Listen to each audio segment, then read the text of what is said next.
शांति प्रातः मुरली बाप दादा मधुबन। मीठे बच्चे, सच्चे बाप के साथ अंदर बाहर सच्चा बनो, तभी देवता बन सकेंगे। तुम ब्राह्मण ही फरिश्ता सो देवता बनते हो। स्वयं परमपिता परमात्मा शिव बाबा प्रजापिता ब्रह्मा के तन में आकर के यह ईश्वर विश्वविद्यालय की स्थापना की है। और परमात्मा पिता हम बच्चों को जैसे आत्मा सच्ची है वैसे ही बाहर आपका कर्म भी सच्चा हो, कहता बाबा, तभी देवता बन सकेंगे। अर्थात अंदर बाहर सच्चा बनो। मैं आत्मा परमात्मा की संतान सदा ही शांत स्वरूप, प्रेम स्वरूप, आनंद स्वरूप, पवित्र स्वरूप हूँ। मेरे अंदर कोई भी नेगेटिविटी नहीं है। लेकिन जब यह संस्कार आत्मा के हमारे प्रैक्टिकल जीवन के कर्म में जब उतरते हैं, अर्थात मैं आत्मा हर कर्म अपने स्वधर्म में रहकर करती हूँ, तब अंदर बाहर एक समान होंगे। और जब अंदर बाहर सच्चे हैं तभी देवता बन सकेंगे। तो बाबा कहता ब्राह्मण ही फरिश्ता सो देवता बनते हैं। प्रश्न है, इस ज्ञान को सुनने व धारण करने का अधिकारी कौन हो सकता है?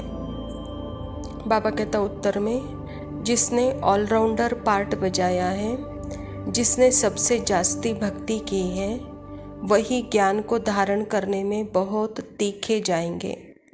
ऊंच पद भी वही पाएंगे। तुम बच्चों से कोई पूछते हैं, तुम शास्त्रों को नहीं मानते हो? तो बोलो, जितना हमने शास्त्र पढ़े हैं, हमने भक्ति की है, उतना दुनिया में कोई नहीं करता। हमें अब भक्ति का फल मिला है, इसीलिए अब भक्ति की दरकार नहीं।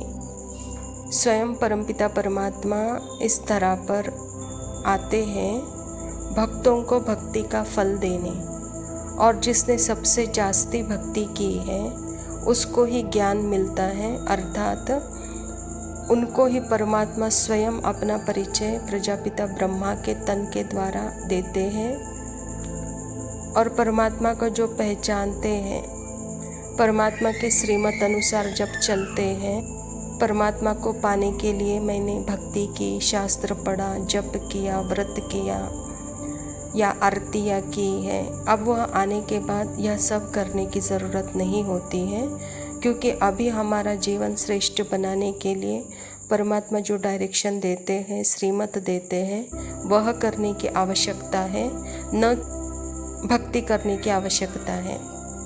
धारणा के लिए मुख्य सार है, रचयिता और रचना के राज को यथार्थ समझ आस्तिक बनना है।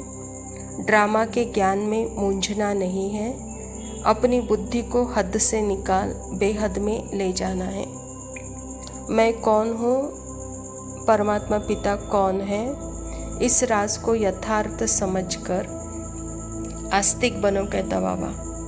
तो बाबा कहता नाटक है, इस नाटक के ज्ञान में कभी मूंझना नहीं है, क्योंकि यह नाटक एक्यूरेट है, कल्याणकारी है।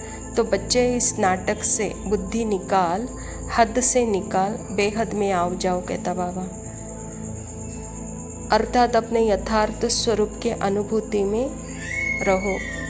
दूसरी पॉइंट है, सूक्ष्म वतनवासी फरिश्ता बनने के लिए संपूर्ण पवित्र बनना है। आत्मा में जो किचड़ा भरा हुआ है उसे याद के बल से निकाल साफ करना है। परमात्मा पिता ही आकर के हमको इस साकारी दुनिया से, व्यक्त दुनिया से अव्यक्त दुनिया अर्थात सूक्ष्म वतनवासी फरिश्ता बनाते हैं। उसके लिए अपने संपूर्ण स्वरूप की अनुभूति में रहो। वह संपूर्ण स्वरूप है ही आत्मस्मृति। तो आत्मस्मृति के ऊपर देहाभिमान का, देह के पद, देह के वस्तु, वैभव, संबंध, इसकी परत लगी हुई है। इसके नीचे आत्मस्मृति है। तो इस सारे परतों को अर्थात इस भान को बुद्धि से भूलते जाओ और बुद्धि की एकाग्रता सिर्फ आत्मा के तरफ हो। तब कहाँ यह किचड़ा साफ हो सकता है, तब हम आत्मा संपूर्णता के अनुभव में आ सकते हैं। वरदान है, ईश्वरीय रस का अनुभव कर एक्रस स्थिति में स्थित रहने वाले श्रेष्ठ आत्मा भव। जो बच्चे ईश्वरीय रस का अनुभव कर लेते हैं उनको दुनिया के सब रस फीके लगते हैं।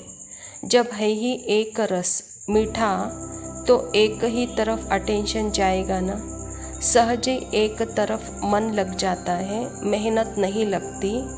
बाप का स्नेह, बाप की मदद, बाप का साथ, बाप द्वारा सर्व प्राप्तियाँ सहज एकरस स्थिति बना देती है।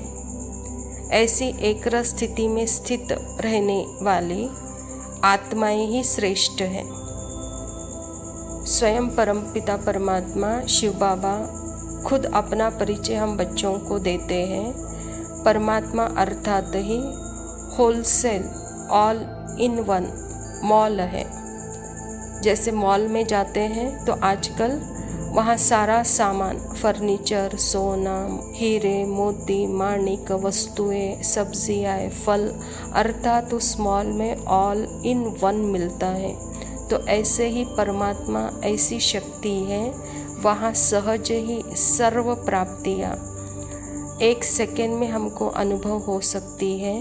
तो सहज ही हम एक रस स्थिति में टिक सकते हैं।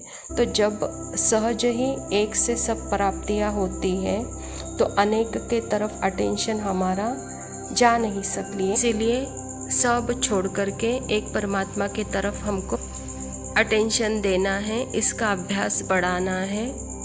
इसमें कोई मेहनत नहीं है, वहाँ सिर्फ परमात्मा प्यार है, परमात्मा मदद है, परमात्मा साथ है और परमात्मा के द्वारा सर्व प्राप्तियाँ हैं। तो सहज ही हमारी स्थिति एक रस हो सकती है। स्लोगन है, किचड़े को समाकर रत्न देना ही मास्टर सागर बनना है। बाबा कहता दूसरों की कमी कमजोरियाँ समाकर उनको रत्न दो, कहता बाबा, यही मास्टर सागर का कर्तव्य है। अच्छा मीठे मीठे सिकिलदे बच्चों प्रति माता पिता बाप दादा का याद प्यार और गुड मॉर्निंग। रूहानी बाप की रूहानी बच्चों को नमस्ते।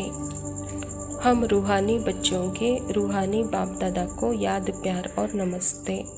लव यू बाबा, शुक्रिया। ओम शांति। फलक तू, गरज तू, बरस तू, धूप में छाँव की एहसास तू।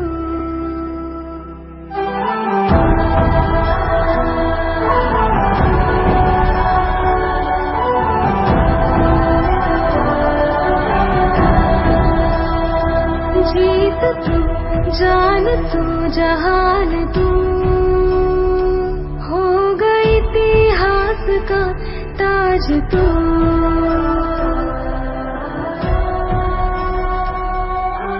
पन्नों में रहेगा माजी के, सबको लेना साथ जोड़ के। आंधी और तूफान से भिड़े हौसले की कश्ती ना डूबे।